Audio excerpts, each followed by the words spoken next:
कहते हैं हमें कभी किसी की कहानी जाने बिना उसके बारे में निंदा या उसकी बुराई नहीं करनी चाहिए। इसका हमारे कर्म फल पर बहुत भारी प्रभाव पड़ सकता है। एक बार 100 साधुओं की मृत्यु हो गई, पर यह समझ में नहीं आ रहा था इसका पाप किसके माथे डाला जाए। नमस्कार, मैं हूं रोहित और मैं हूं आपका सूत्रधार जो सुनाता है आपको कई अनकही कहानियां। कहानी उस समय की है जब एक राजा ने यह मन्नत मांगी थी कि अगर मुझे संतान की प्राप्ति हुई तो मैं 100 साधुओं को भोग कराऊंगा। ऊपर वाले ने सुन ली, हो गई संतान की प्राप्ति। उस राजा ने भक्तिवश आकर दूर दूर तक साधुओं को न्योता भेजा और बुलाए अपने द्वार 100 साधुओं को और 36 प्रकार के व्यंजन तैयार किए उनके लिए और मीठे में रखी स्वादिष्ट गाढ़ी खीर। दूर कहीं एक चील ने 3 अंडे दिए थे जिसमें से 3 बच्चे निकले थे। चील यानी कि बाज जिसको हम कहते हैं, अपने उन बच्चों का पेट भरने के लिए उस चील ने एक सांप का शिकार किया, एक जहरीले सांप का शिकार। और जब वो सांप को अपने घोंसले तक लेके जा रहा था, वो उस जगह से उड़ा जहां पर वो राजा का भोज चल रहा था। वो चील सांप को लेते हुए खीर की कढ़ाई के ऊपर से उड़ा और जब वो खीर की कढ़ाई को पार कर रहा था तब उस मरे सांप के मुख से एक बहुत बड़ा जहर का घूंट निकलकर खीर की कढ़ाई में जा गिरा। रसोइयों को इस बात की भनक तक नहीं पड़ी। उसने तो बड़े प्रेम से खीर बनाई और राजा ने अपने हाथों से 100 के 100 साधुओं को खीर परोसी। होना क्या था, सारे साधुओं ने जैसे ही वो खीर खाई सबकी मृत्यु हो गई। पूरे गांव में ये बात आग की तरह फैल गई कि राजा के द्वार पे 100 साधुओं की मृत्यु हुई। पर ऊपर चित्रगुप्त वो हैरान हो गए, अपना सर खुजाने लगे कि इस ब्राह्मण हत्या का पाप किसके माथे डाला जाए। मसला तो बड़ा सीधा सा था, मृत्यु राजा के हाथों हुई थी तो पाप तो राजा के सर पे आना चाहिए। पर राजा ने तो ये भोज प्रेम वश किया था, पुण्य कमाने के लिए किया था। उनको तो पता भी नहीं था कि खीर में विष है। जिस पाप का आभासी ना हो, जिस पाप की इच्छा ही ना हो, तो वो पाप गिना कैसे जाए। बहरहाल राजा तो छूट गए इस पाप से। रसोइये के सर पे पाप जाना चाहिए, खीर तो रसोइये ने बनाई थी।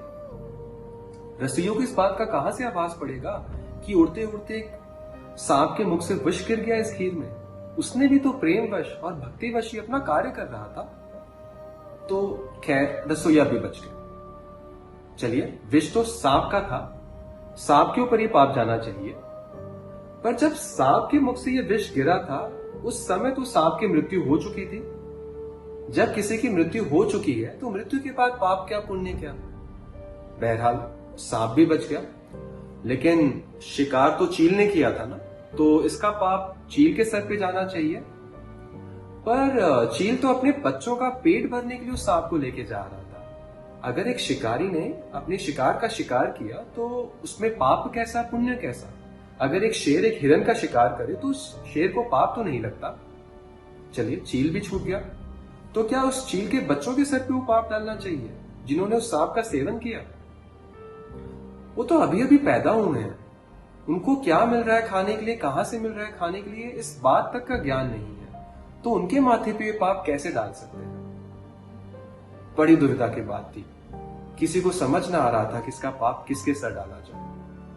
खैर, ये पाप बकाया रहा, देखा जाएगा किसके सर डाला। कुछ महीने बाद की बात है।